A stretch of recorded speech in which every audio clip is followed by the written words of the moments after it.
This is Talking Drupal, a weekly chat about web design and development from a group of people with one thing in common: we love Drupal. This is episode number 533, the At-Large Board Seat.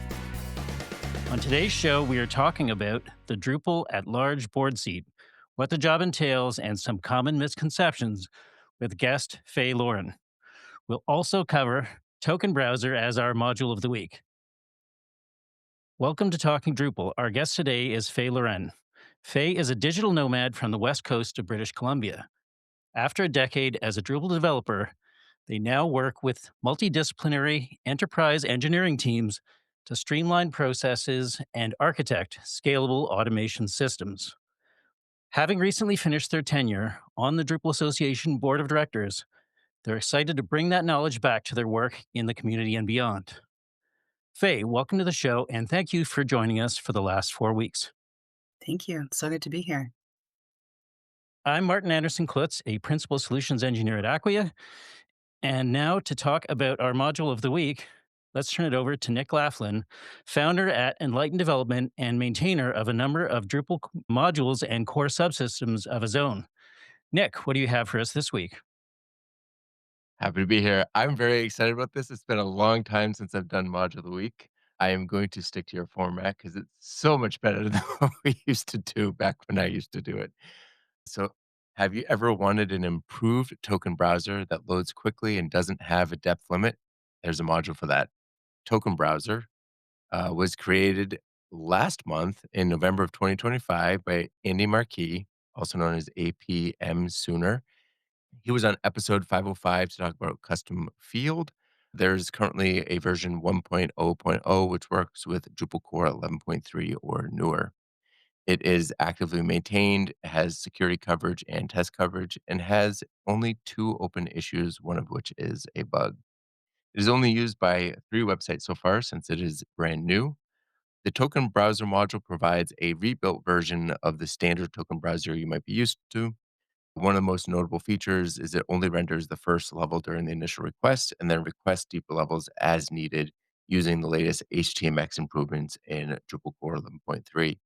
It's worth noting that the initial version requires an alternative theme function to be attached to form elements when you want to allow the new token browser to work, so it doesn't actually replace the standard version just yet.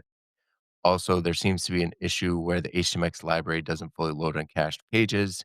There's an open issue for that. That looks like there's already a fix in the works. Finally, this module is similar to an older module called Fast Token Browser, but that module was never updated to work with versions newer than Drupal 7. It relied on jQuery for its Ajax functionality.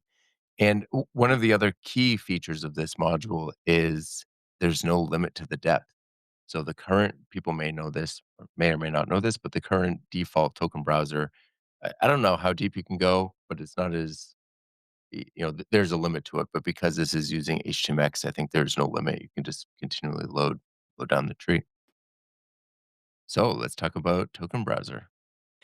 Yeah, I thought this one was really interesting because it's pretty cool to see already in the contrib space modules that are really making use of that new HTMX capability that's available in the most recent version of Drupal. So anybody who wants to sort of get a firsthand flavor of some of the new experiences that are possible, having something like this to sort of take that for a spin, I think is pretty interesting. Yeah, I've been following this module kind of closely. I think it came out of Andy was contributing to the token module itself, helping update it to be a little bit, to modernize some pieces of it and wanted to explore using HTMX.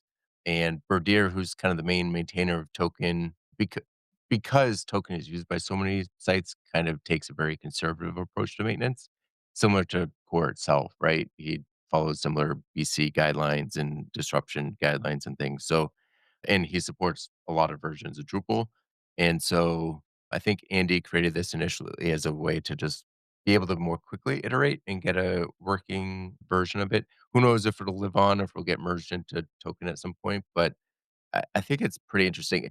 It's one of those things where it's not often that you need the depth that this would allow because the tokens work no matter how deep you go. You just can't browse them past 4 or 5 levels. but when you do need it, it's very, very tedious to figure out those levels manually.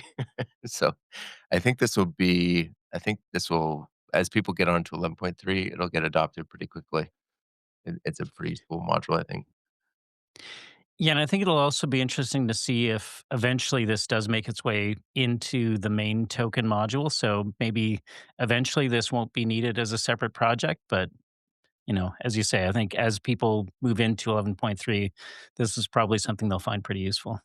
Yeah, and it might also one thing I'd be interested to see is if it can fix a lot of the accessibility issues.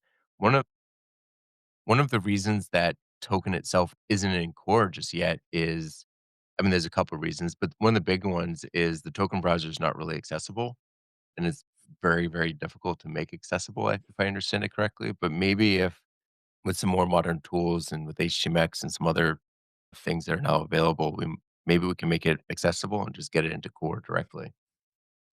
Well, the other issue that is open in the issue queue for Token Browser is specifically about this sort of UI element. And I know there's been some work on kind of making it more keyboard navigable and some other things. So definitely feels like, you know, this could be a place where some of that accessibility work, gets done in a space that won't impact so many people relying on the standard token module today and could eventually make its way back. And then as you say, maybe that helps it to make, the core functionality of token into Drupal core itself or something along those lines as well.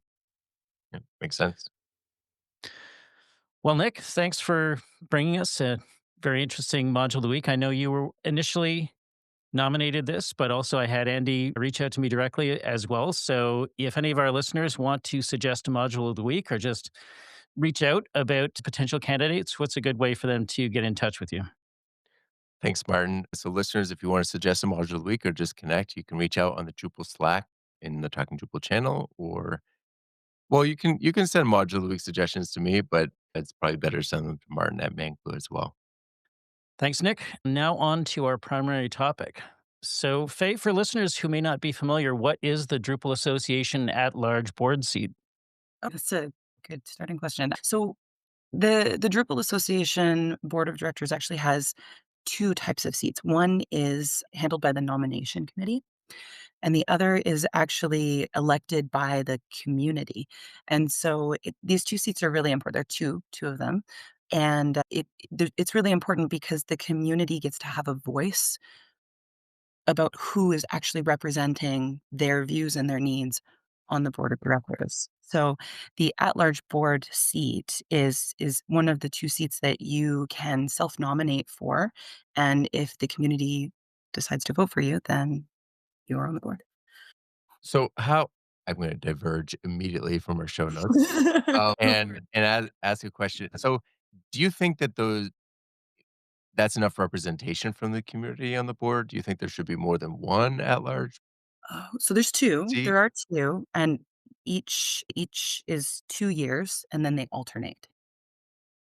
So the new at-large board member has an Oh, opportunity to I vote knew on there this. were 2. I meant is 2 enough?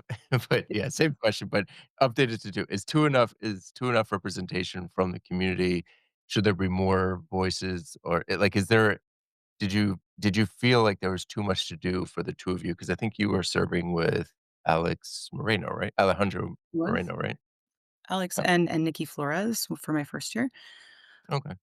Oof, I wanna actually I mean, that's an interesting question. That might be a bigger conversation because I think that there's, like, this perception that the board is maybe a lot bigger than it actually is, and this is something that I'm hoping to kinda, like, clarify a little bit today because a lot of the time people come to me and they're like, "Well, why isn't the board doing this?" I'm like, "Hold on, there's only 12 of us." There actually aren't that many.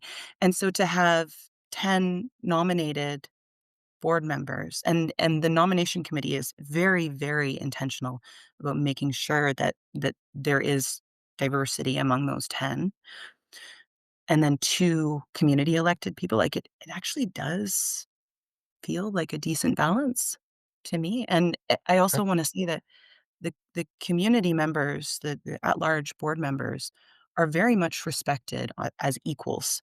I never ever felt like I was less than or treated any differently because I was Okay. elected versus nominated. Okay. Good to know.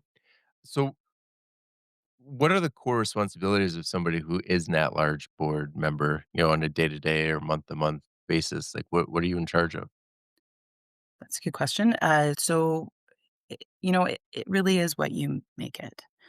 If you wanna show up and do the bare minimum or, even if you need to do the bare minimum for a short period of time, what that looks like is there are quarterly board meetings with, agendas and topics that we are discussing, presenting, voting on, and so it is your responsibility to be able to be informed, do your research, understand what we are working on as a board and what we're discussing as a board, and be able to vote or speak at least to most of the topics to some level of just having an informed perspective.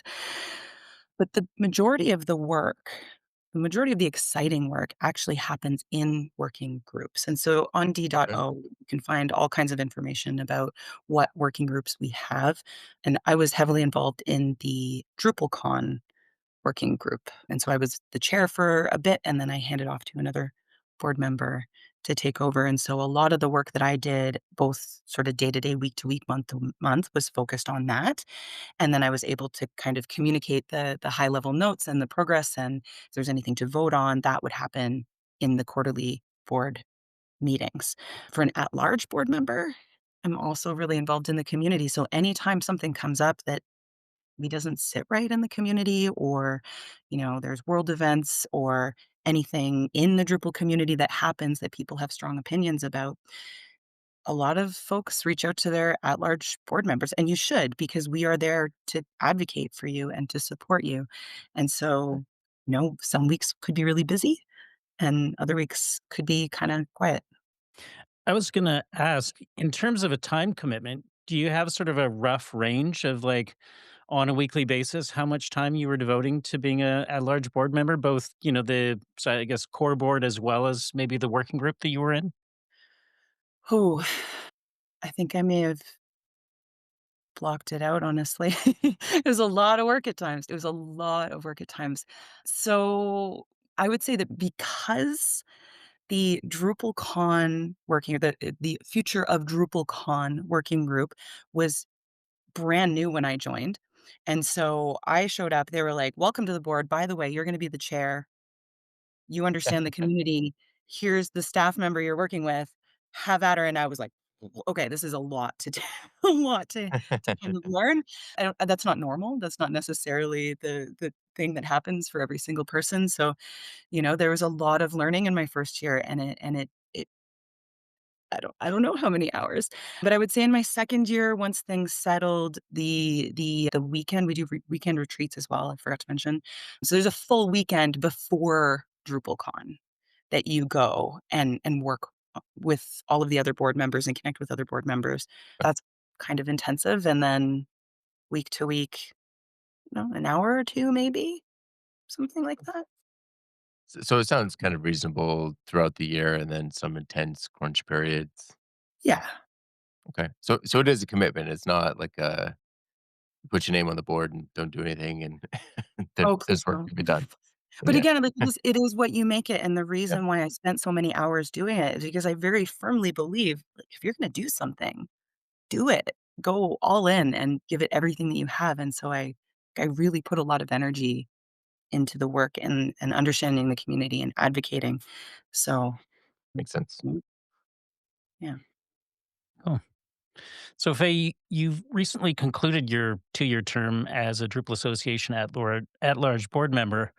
Was there any particular experience that was sort of particularly impactful for you personally? Yeah.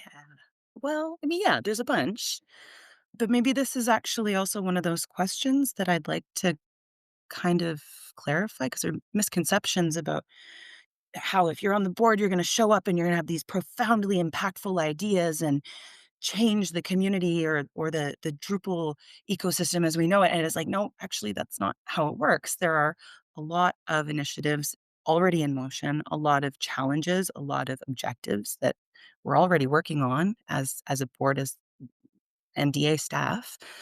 And so your job is actually to kind of jump in and support, help inform those decisions, help inform the work and guide the staff as opposed to bringing a lot of brand new ideas. But having said that, actually, the work that I did with the DrupalCon group, the DrupalCon planning group, was really important and really, meaningful for me because I am very passionate about communication and process and, process architecture, and when I first joined, I was like, "Oh my goodness, our communication pipeline looks like a ruined spider web. We are solving all the same problems." You laugh, but, like, it because it's real. We are solving all of the same problems over and over and over again in these silos, and so Yeah. I said, Why don't we connect more? Why don't we work together more? Why don't we collaborate more?" And so part of the work that we did in the DrupalCon working group was to kind of to make North America the model in North America look a little bit more like the model in Europe. So we now have a steering committee. I worked really hard to find amazing people, and I'm so proud of the contributions of each of the people who joined the very first North American steering committee because that was a lot of work and they are phenomenal humans who have done amazing work. So I'm really proud of that. I'm really proud of them. I'm really proud of the work that has been done globally. So you'll notice there's a more conversation about DrupalCon Asia, maybe some DrupalCon Latin America that I may or may not be involved in. And there's also a global executive committee now. So we have members from each region getting together, I believe quarterly, and they're going to be discussing all of the things that they are working on individually and collaborating as a global community. And so we're going to have a lot less of that solving problems in silos for each region. And so things like this, I think, are kind of invisible and maybe a little bit more nuanced to explain, but they feel really important to me.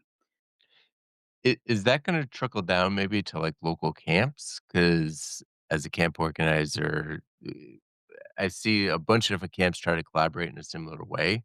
Not so much maybe with steering committees, that kinda thing, but, like, figuring out what pieces can be shared, figuring like, sharing lessons learned, and I feel like maybe having a framework, a better framework to, like, communicate between camps would be really useful. Is that something that you guys on the board ever talked about, or Yes, I was less involved in specifically working with local associations and camps. That was a different oh, working group, but also really important. They made some really good momentum. Unfortunately, times are a bit tough. We've had to do some reduction in staffing, which is very sad. And so, there isn't as much momentum in some of that work yeah, as we had initially, but it's still really important for the board, of course, to be connecting with local associations, to be connecting with local camps, and to be working together. And so, yes, I really hope that we're able to make more progress in that area too in the future. good to know. So when did your term actually end? When was the date? Technically November 1st or October Okay. 31st is when Okay, we so a yeah. couple months ago, a month and a half ago.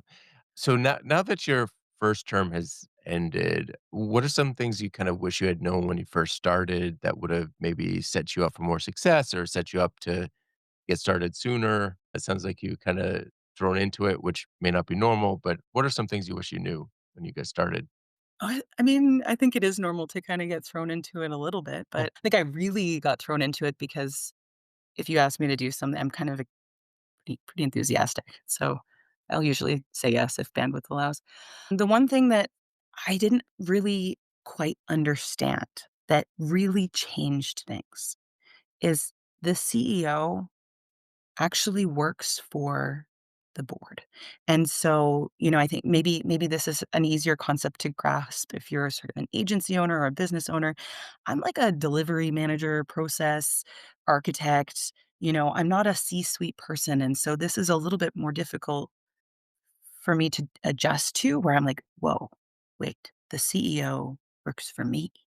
Oh, and I didn't really understand what this meant. And so when I first started, I think that I was kind of expecting that somebody would give me instructions, like, I was waiting for somebody to tell me what I needed to be doing and maybe some idea of how to do it, and then when I realized, "Oh, wait, that's not how it works. I'm the one who's driving this. It's up to me to define how this is gonna work and how we're gonna be collaborating here."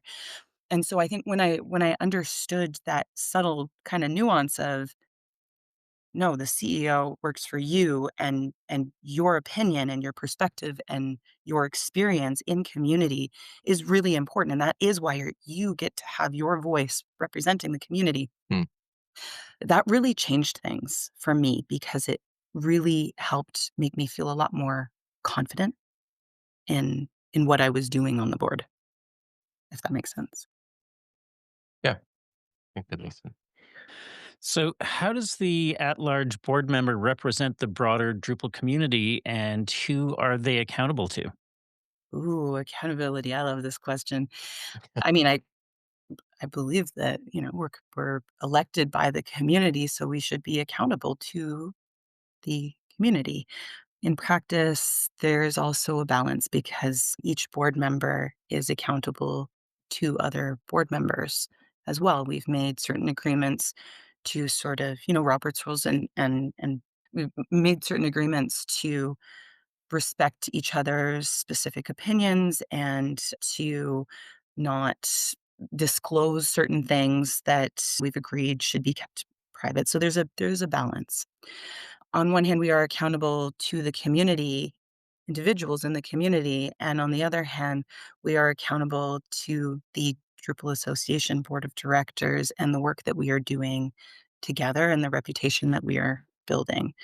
But for me, of course, community is always so important. So, yeah, Yeah. I always care a lot about how people are feeling about my work and how I can support them more effectively. So it sounds like a lot of the actual individual work is like what your responsibility is depends on what kind of working group you get assigned to, or I assume there's some option to volunteer for as well. Yeah, absolutely. And it sounds like the quarterly meetings are a little bit more kind of a group work, voting on specific agendas and probably bringing up points. Are there particular decisions or initiatives that the at-large board seats are typically kind of expected to have the most influence on? Or obviously, community-related questions, that's the whole point of what you're representing, but is there anything that maybe was a little unexpected, like, that they turned to the at-large board seats for? Oh, I think that well, it's interesting that when we actually get together, board members are so amazingly good at listening to each other's perspectives and sort of if you have the subject matter expertise and you wanna share your perspective, people listen.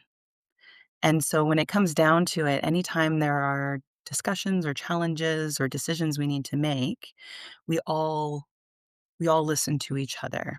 And it's not just the community perspective because community doesn't just mean individuals. Business owners are part of the community too. Agencies are part of the community too. If you're from an enterprise business and like I am actually, if you're from an enterprise business and you want to participate, you are community. It's the whole ecosystem. Yeah, that makes And sense. and so I would say the reason that I ended up in the DrupalCon working group is because I am already so connected. But yeah, I think we all listen to each other and we all want to make sure that those diverse perspectives that we work so hard to have on the board are heard equally. Yeah. So how you said there's quarterly check-ins or quarterly meetings. How long are those meetings then? Because with 13 people-ish, I think, on the board, hmm I imagine there's a lot I know there's a lot of ground to cover, I'm sure. How long are the voting sessions or what I don't know what you call them. I guess the quarterly check-ins.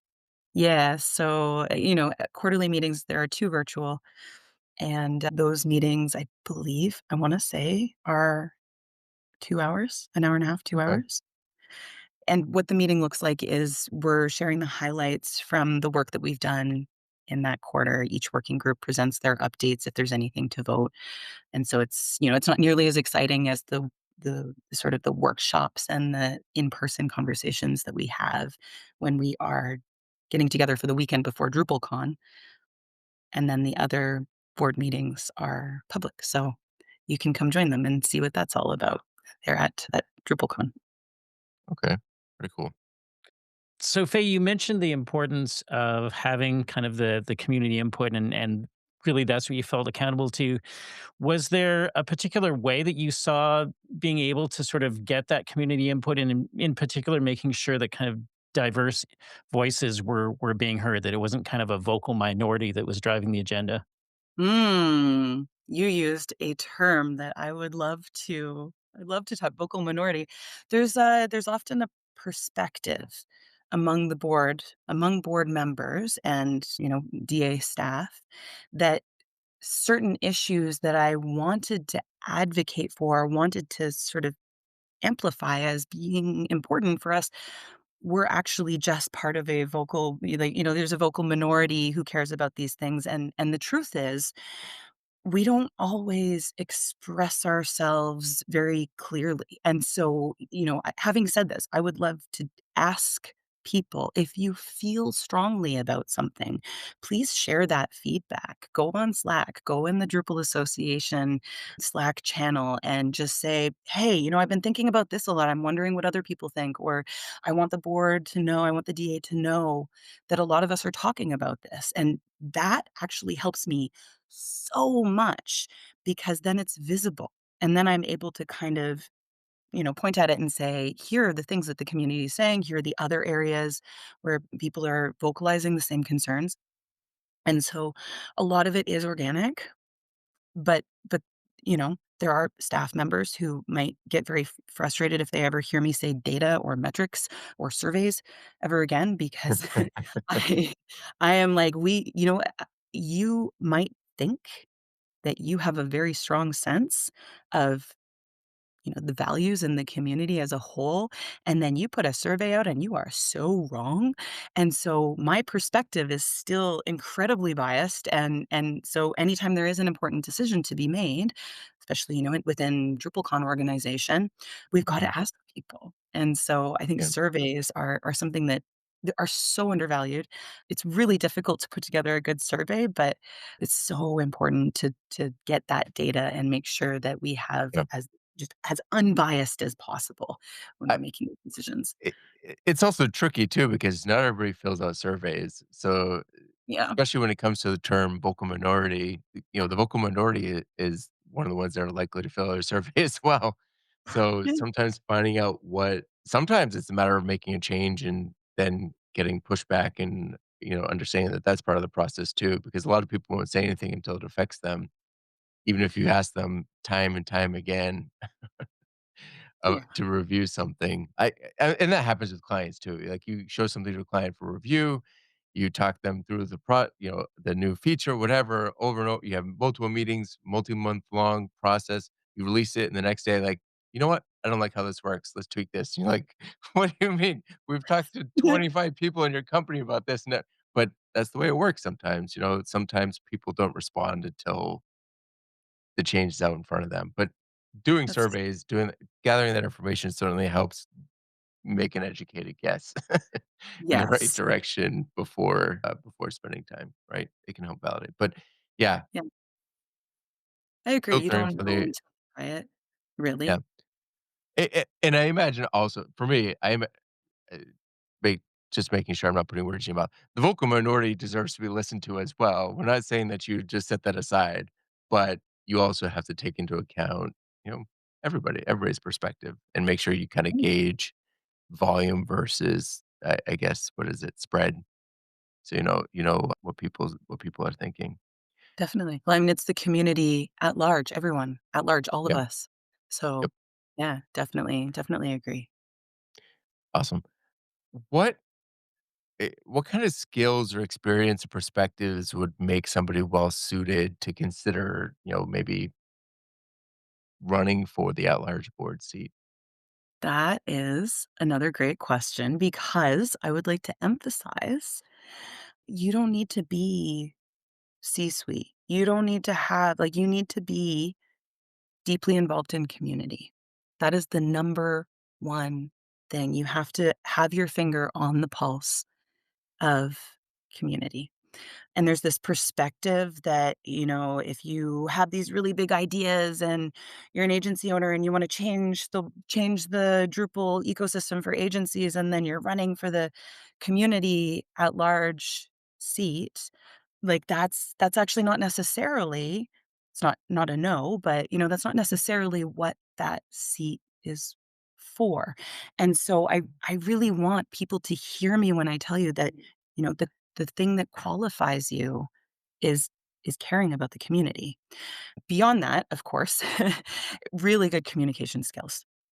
Maybe I'm biased in this because I really value learning about communication and getting better at communication. Really good communication skills, patience, willingness to kind of listen and empathize with other perspectives, because if you can't sit down and listen to somebody who has a perfectly valid reason why they disagree with you, and then figure out how to kinda, like, empathize with them, you're never gonna be able to come to a meaningful middle ground and move things forward. So, Yep. willingness to kind of collaborate and be patient and empathize and communicate with community about sometimes sensitive issues. Like, we are a very passionate community. We are very invested in Drupal, and when something feels like it's threatening to change our community as we know and love it, people can get they get really big feelings for very good reasons, and me too. We all do. Yeah. And so it's also about being able to communicate things back to them in a way that is gonna land in a compassionate and meaningful but supportive, reassuring way. So I so this kind of goes back to one of the earlier questions because it sounds like I mean, I kind of expected this, but you're confirming. It sounds like there's a lot of compromise, right? And sometimes some difficult decisions to be made as a board member. Do you have any advice for somebody coming in on maybe how to handle that, how to set their expectations? Because you can't please everybody. How do you kind of be comfortable with that you're making the right decision, I guess, or right you're putting out the right information? Hmm. I mean, I very firmly believe that we do the best that we can with the tools that we have and the information that we have in the moment. It's okay to be wrong, and and I think personally, in many situations, I would rather try my best, not be perfect, and then own my mistakes than say nothing and not have any impact or not start any conversations, or, I don't know, but that's my perspective. I don't know if everybody necessarily agrees. I personally think that leading with vulnerability and speaking up and just owning the fact that, sometimes we don't get to be sure of ourselves and we just get to do the best that we can. I guess it really depends on what the situation is as well, because if you take that too far, you can also do damage. So, time and a place. But Yeah, I mean, it's a difficult question, especially with, not even a hypothetical backing it, but I yeah. mean, I think it's one of the things to consider. I imagine this is true. I've never been on a board of any sort, but, you know, you're charged with looking forward, right? And you don't know nobody knows what the future holds. And in a lot of cases, I think it's more dangerous to not make a decision or not make a change. Like a lot of companies, you see this with a lot of legacy companies that Mm, have closed down over the years. Like they could have changed course at some point, but sometimes it's easier to just do the same thing you've always been doing rather than, make a change. And, you know, Dries is on the board. Not everything that he does is board related, but with Starshot, with Drupal CMS, with Canvas, with what's the latest one, site templates, the marketplace, like the it AI became initiative. AI initiative, it became clear that if Drupal just continued the way it was going, it would continue the way it was going, and something needed to change. Who knows if any of these things were the right decision? It'll take years to find that out, but doing nothing was definitely the wrong decision, right? yeah, So, yeah. yeah, I think taking risks sometimes is important for a community, and, yeah, I can't imagine that all those decisions are easy as a board member. Yeah, I mean, That's true, and you also have to put your own personal opinions aside. Even when you have Hmm. community members coming up and they don't like what the board is doing, you sort of just listen and hold your opinion, because when you're a board member and you're in community representing the board, it's not about you as an individual, it's about Uh, the community as a whole, it's about Drupal as a whole, it's about the work that we're doing together. And that doesn't mean that you have to lie and say, "I love this idea. I think it's the best thing ever." But it's still important to be representing the board all the time, right? So, that um, can be tricky. But I want to add something onto that. And there's also, especially in the diversity and inclusion initiative and that kind of ecosystem, when community has strong feelings about something that is value based, there there is a thing that I learned. There's something very important that I learned about the board, and that is that the board members actually really, really, really do care. They really care. And I know that sometimes it mm, seems like they might not, because either maybe board members don't know how to talk about certain, like, nuanced issues, or they don't want to talk about those certain nuanced issues because they're sensitive, or for whatever the reason is. But there is this perception that because people are not openly talking about it and having big conversations with community as a whole about some of these nuanced value-based issues, it means that they must not care, or sometimes the community doesn't see the action that is happening. Just because we don't see it, or it's not being communicated in a way that's really clear to everybody, does not mean that people do not care. And I think that this is really important to remember, because as a community member, when you are starting these conversations in the Drupal Association Slack, I think it's really important that we start those conversations with the mentality that the people who are reading it actually do care about the things that you have to say, and are willing to have those conversations. But if you show up with this attitude that you know the board doesn't care, and we have to convince them, or you show up with that kind of charged energy, it's not really inviting a collaborative conversation. yeah, And so it's really important to remember this. We are all human beings. We are all volunteers. We are all doing the best that we can for the community as a whole, which, yeah. it's it's all of us. It's all of us, business owners, individuals, community organizers, like, we're all in this together. So the Drupal community is large, it's global, it's diverse. How how much of the community would you say is kind of plugged into what the board is doing? Like how much of the community you would say reaches out to somebody on the board to discuss the situation or knows what decisions were made or what votes were made? Because I'll be honest, I don't follow the board super closely. I mean, I get the highlights usually from Martin or John, but how much of the community do you think is plugged in? Is it a sizable amount? Is it That's a really great question. I would love to see some data and metrics. So I can only answer this question as a Canadian, and so, especially in the last year or so, I have gone full nomad, and so I've been traveling a lot more and learning a lot more about European community, Latin American community, the community in Asia, a little less. I haven't made it that far, but the what I see and what I am able to sort, like, my reach is unavoidably going to be kind of tied to the languages I speak, where I live, the time zones I'm in, the specific communities I'm in. And so I really tried very hard at every opportunity to kind of remind people in the North American space to say, like, "Hey, let's also connect with Europe and Asia and Africa, and we really need to talk to Latin America too, like, we really need to be global."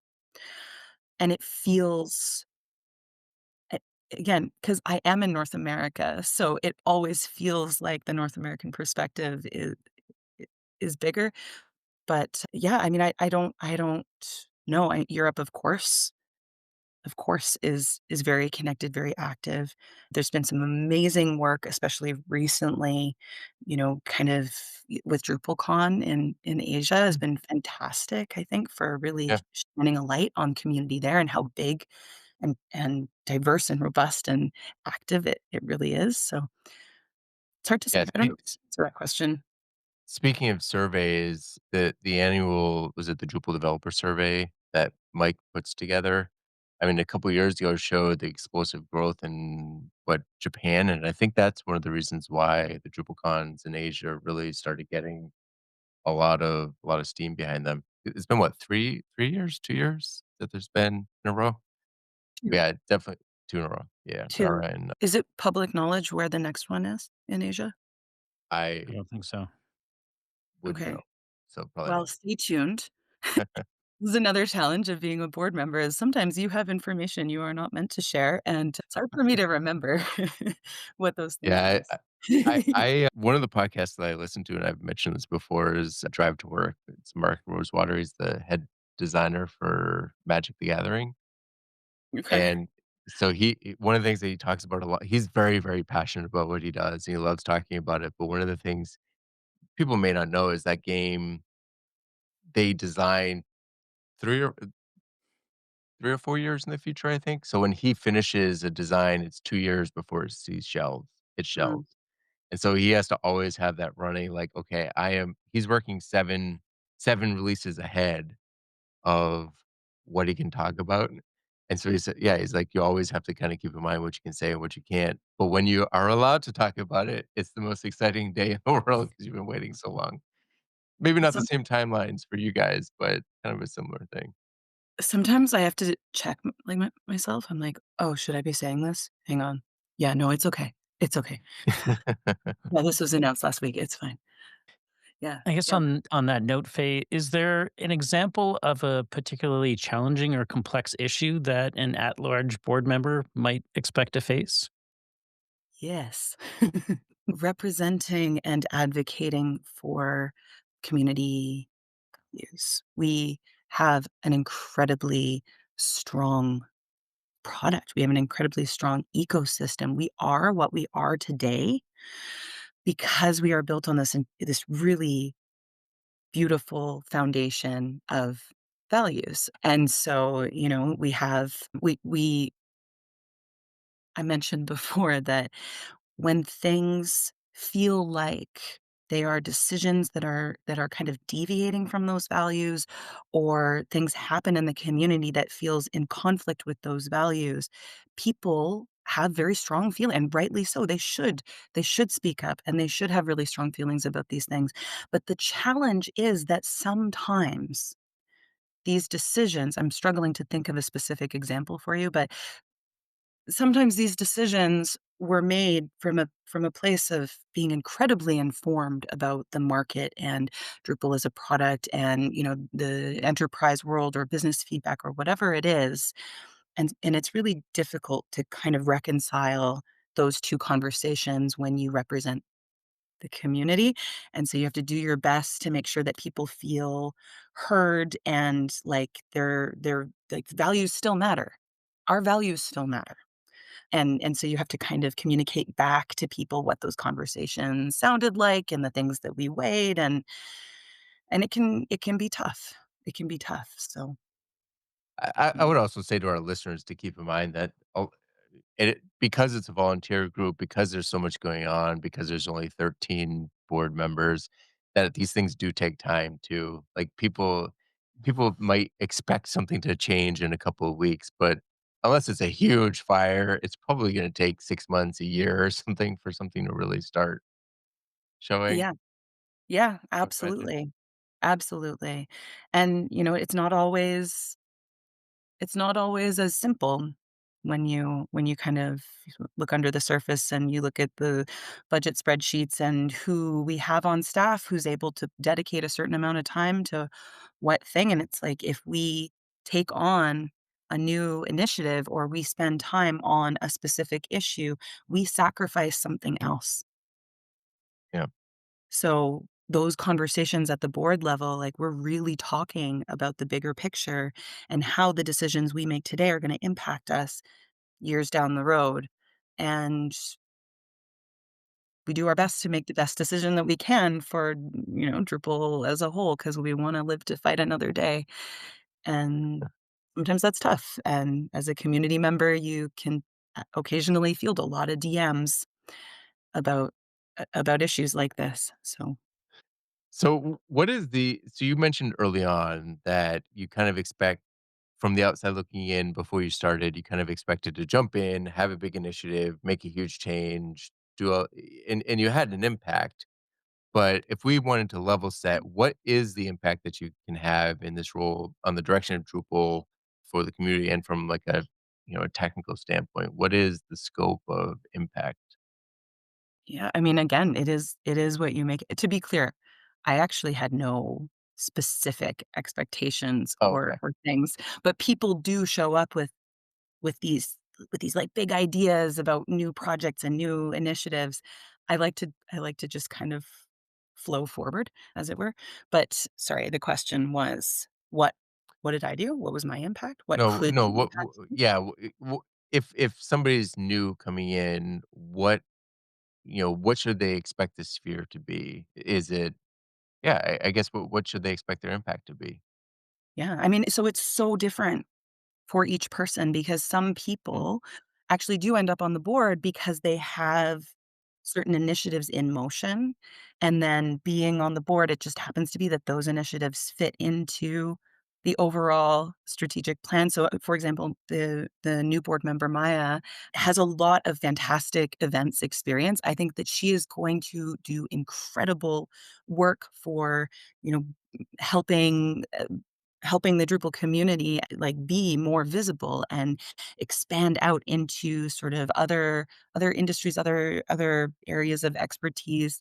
She's gonna do fantastic things because of that specific work. I showed up kind of more from a diversity and inclusion perspective, and so I did a lot of work kind of with the community, making sure that we had organic structures where community members and different spaces had organic kind of pipelines where they could be heard, making sure that we had the right people on the steering committee who were connected in diverse communities throughout North America and with diverse perspectives themselves was part of that. And so again, like it's so different, but I think that the real magic happens. I think I'm yet to prove this, so hold tight. I think that the real magic happens when you're actually finished your time with the board, because now I have this incredible opportunity and all of this bandwidth to take that knowledge back to the community and to really empower people because I now have an inside perspective on how things move forward. So it's not even specifically what you move forward, while you're on the board, it's how you support the community in achieving the visions that they have. So, as an example, I'm chatting with people in the Latin American community about the potential to have a DrupalCon there. And I think that just sitting down with people, I scheduled a meeting and I'm just listening to people and I just sit there and say, "Yeah, we can do that." That's it. That's this incredible magic, and and because when I say, "Yeah, we can do that," I've actually seen how those changes happen behind the scenes. There's a bit of weight to it now. Like, I don't yeah. just believe in us, I know that there's a path forward. Whether or not we're gonna make it all the way to DrupalCon is yet to be seen. There's a lot of challenges on the horizon, but there's incredible passion, amazingly skilled amazingly skilled people there, and yeah, I think it's definitely possible. So you've mentioned a couple times as a guest host that you're a little bit further removed from working on Drupal day to day at your new position. What has it been like being on the board of directors for the Drupal Association while being maybe a little bit further removed from the, I guess, day to day Drupal? I mean, obviously, you're still part of the community. Yes. So that piece of it is fulfilled. But what was it like being maybe a little bit further removed from Drupal itself while being on the association? You know, I think I don't think it was an issue at all. I don't think it's necessarily a bad thing to not be deeply entrenched in, what specific modules are new and exciting or the technical aspects of it, because the Yeah, technical side of things, in spite of the fact that, I was a front end developer for about a decade, and so I used to be very much entrenched in it. But now there's this whole other half of the community, which is non-technical, and that work is just as important as pushing code and introducing new modules and being able to speak to the technical side. So I think both perspectives have value, and, I actually believe, very firmly believe that my my time as a developer, as a technical leader is incredibly valuable to the work I do now, because the engineering perspective and the technical perspective and the needs of the technical community also sometimes don't get advocated for, yeah. and so to understand what those challenges are and what it feels like to be in that space and to be able to communicate with people and listen in a way that feels meaningful and then advocate for space for, Yeah. whatever it is we're trying to achieve from a non-technical perspective has been an incredible asset in my work and my career. I mean, I will say, the Drupal Association, I mean, the technical side of Drupal, like development, core development, contrib development, all that kind of stuff, is kind of self-directed, I think, in a lot of ways. I mean, the association has some say there, and the Drupal Association, of course, helps manage, the issue queue and Drupal.org and GitLab and all that kind of stuff, and they work with the community pretty closely. I will say one of my big wish list items that you might have an interesting perspective on based on what you do now is, like you said, there are a lot of people that are contributing to Drupal that aren't writing code now. Mhm. Especially over the last decade with contrib credits and all that I mean, issue credits, that's become more visible. But there's still an enormous gap in contribution from project managers, from there's product managers, but from project managers, from front end designers, from front end developers. I mean, I think one of the biggest things that the Drupal community needs is just a couple of project managers that can go through the issue queue and help prioritize, communicate, build out Mhm. requirements, make sure that it's getting signed off from the right people. Like, a lot of the biggest contribution, I am not a project manager. It is not my passion or my Yeah. skill, but some of my bigger contributions early on in core was really just refreshing a particular issue 17 times a day and bugging people on Slack to be like, "Hey, you asked this question a week ago. We provided an answer. Is this acceptable to you or not?" And doing that for 6 weeks until that issue got resolved, right? Yeah. How is it is there somebody on the board that's kind of brainstorming on how to maybe get that type of contribution, not maybe not project managers specifically, but, like, how to get that type of contribution into core, like, the pieces that are missing? Because, like, there's a lot of developers. We need more, right? Yeah. Yes. But developers are used to finding a way to contribute, right? There's a pipeline for that, even if we need to Designed spin it. for code contributions, for sure, yeah. Yeah, so is there a working group on the board of directors for, like, contribution, for, like, figuring out how to get more people involved, different types of jobs involved? I was y It is an ongoing conversation, and it's interesting that you mentioned project managers because I fully agree that we need to have a project manager, like, we need to call out and say, "Please come save us because you are the talent we need to keep things Yeah, moving forward." I fully agree with you. There's not a specific working group about this, but there are a number of other working groups that, we touch on this. We talk about it when we get together as a board. We get, do the retreats and we talk about, okay, who can help us move forward? What do we need? What do we need? What are the gaps?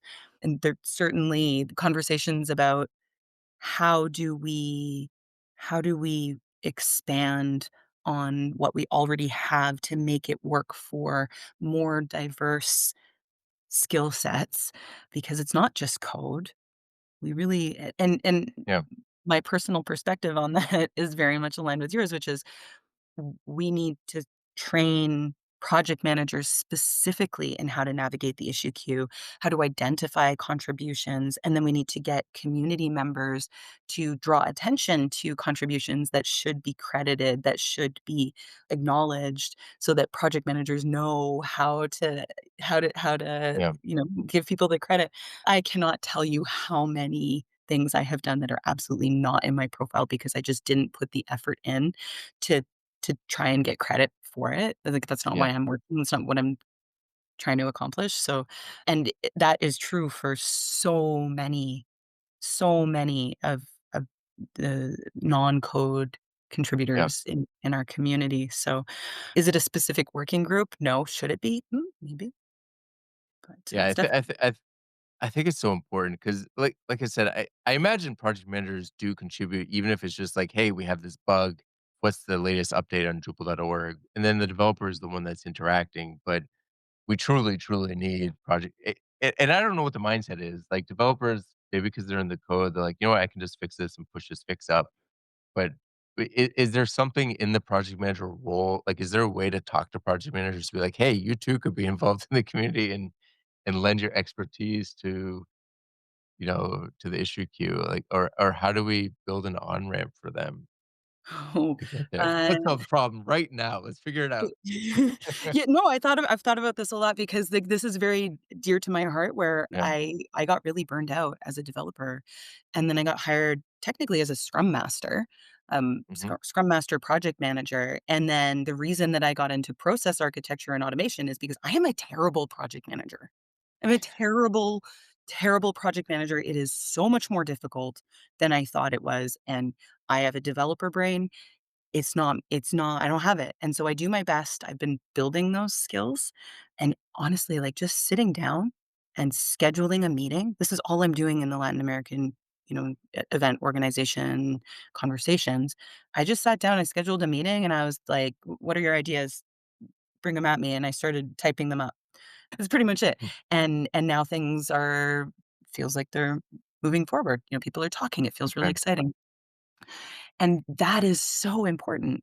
That is so important, and I'm not that good at it. So if there's a project manager listening who wants to do more, like, please DM me, I will help you find something. But for an on-ramp, we have these first-time contributor workshops. I would really love to Mhm. see something like that designed specifically for project managers. Like, Hmm. how to navigate the issue queue, how to credit people, how to create a new issue, how to talk to people, find initiatives where they might need a bit of your help, either long term or just a bit of Yeah, guidance on how to get all your ducks in a row on the same page yeah, in the same issue queue. I don't know. absolutely. Yeah, that's interesting to think about, like a training or a call. I mean, I think that's part of it too, is just letting them know, like, "Hey, we do need you. We would appreciate your work. We would acknowledge it." But yeah, that's interesting. So, Faye, the dust is just beginning to settle on your first term as an at large board member. Do you think you would run again? Knowing me, yeah, probably, probably. Right now, I'm actually just so excited to finally have space to jump into back into the community and get more involved in some of the work that Yeah. I want to support now with my new perspective and my ability to say, "Yes, you can. No, you can totally do this." So right now, I'm really excited to bring that knowledge back and to just get people excited and get people feeling like, all their ideas are possible. In the future, it's so hard to say because I feel like if the stars aligned such that somebody said, "Hey, Faye, we really need your perspective in this space because of these reasons," I'd probably say yes. Because, like, that's what it's about. Like, it's not about any specific initiative for me. It is about the community as a whole. It is about Drupal as a whole, and so if there's something that I can do to to move things forward or support people, that's where I wanna be. It's not about me, it's about all of us. That actually made me think, something you just said too made me think about this. So you said that a lot of the stuff that you've done is not reflected on the Drupal.org page, but I'm actually surprised that board meeting like there's not a community project for the board and meetings aren't credited because I like we do that for events. I feel like that would be, be valuable to reflect that. I mean, we have the page that shows all the board of directors, all the history, like, so it shows that Yeah. you were an large board member in 2025, but it should also show up on your profile page. But Yeah, that's a great idea. I would I would love to have a list of sort of working group meetings oh, and it does the show up retreats though. that I It show attended. T no, it it it's actually shows up as a contributor role as a as a association board board member. member. Yes. Yeah, So it's that's it's sort of interesting. all encompassing, like, one board member unit of effort, and it's a Yeah, single line item, but, yeah. the things that I was part of, some board members are part of multiple working groups. Some people are chairs, some people are, really active contributors to those working groups. Some people are just kind of supporting and showing up to the meetings and helping conversation with perspective, which is very, very valid. It's all very valid, but there are vastly different levels of effort that we put into things, and yeah, it would be nice to see some of the incredible work that people are doing be credited there. But, in general, just a lot of the non-code contrib things Yeah. that we do are not always acknowledged, and especially with I mean, it takes community organization, it's a lot of work. yeah, it takes a lot of work, and it takes a lot of work to keep track. I mean, even doing the podcast is can take some effort to make sure that everybody gets the credit that they should. Okay, as we wrap up the show, I just wanna call out a couple of quick things, or I have one final question, but before I do, I think we need to have a follow-up show to talk about the trivia curation because that's another thing that I'd be curious to Yes, know about and love probably it. deserves Do its it. whole show. Yes. Yeah. Maybe we can you can suggest somebody that would be a good fit as well, to be honest, because I imagine it's more than one person doing the trivia stuff, but I think that'd be fun. What was the election process like? So if somebody's thinking about it, the election is gonna be next year. The next election is next September, probably. You have to be a Drupal Association member, I believe. Mhm. But as somebody running, what is it? What can they expect? Okay, the process. From my perspective. So, I actually didn't even ever imagine myself on the board of directors, to be honest. The reason I ran is because somebody reached out to me and said, "Hey, the work that you are doing needs to be like, these voices need to be amplified, and the board needs to know what the community that you are connected in, like, you need to be in this seat." I didn't even realize what this seat was about, honestly. And so I never considered myself, I never saw myself in that role. And so somebody actually reached out to me and said, "You should do this. You have something to offer that is really valuable." And so I decided, okay, yes, I'm gonna go for it. And so what the process looks like, you do need to be a member, and but those can come at no cost if you reach out to the DA staff and request a no cost membership. And so once you're a member, then you fill out a sort of questionnaire with some just basic questions about what it is that you have to offer, what it is that you hope to achieve on the board. And then the other main piece is there's an open forum, so the community can show up. There's a call where all of the people who have self-nominated answer questions from the community, and if nobody from the community has questions, then there are sort of preset questions that the moderator will ask. So you have an opportunity to kind of speak and have your perspectives be heard, and then voting ensues. And so the community votes, and then the winner is elected. So I think the worst imposter syndrome I ever had in my whole life was right after that open forum. I left that, I was Uh, like, "Wow, I don't fit in this space." And it was actually a really profound learning opportunity for me hmm, to realize that, the like, the community speaks. And Yeah. the community speaks more loudly than any imposter syndrome. And so, I would also encourage people to kind of be mindful of that little voice that tells us that our perspective is not enough, our values are not, like you can aim higher. You are capable of doing more than you give yourself credit for. And the day that I started, the day that the CEO, Tim Doyle, shook my hand and said, "Welcome to the board," I immediately felt like I belonged there. I felt like Oh, my that's good. perspective was important. I felt respected, and I felt absolutely like all of that imposter syndrome just melted away, like it was completely fabricated. And so I share this because it is really important. It is really important to think about, hey, are you connected with community?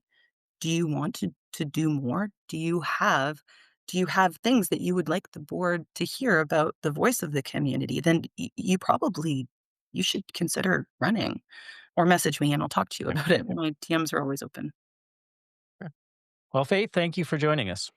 Yeah, thank you so much for the opportunity to share some of these really important truths. Do you have questions or feedback? You can reach out to Talking Drupal on the socials with the handle Talking Drupal or by email with show@talkingdrupal.com. You can connect with our hosts and other listeners on the Drupal Slack in the Talking Drupal channel. Want to be a guest on Talking Drupal or our new show, TD Cafe? Click the guest request button in the sidebar at talkingdrupal.com. And you can promote your Drupal community event on Talking Drupal. Learn more at talkingdrupal.com/TD promo. Get the Talking Drupal newsletter to learn more about our guest hosts, show news, upcoming shows, and much more.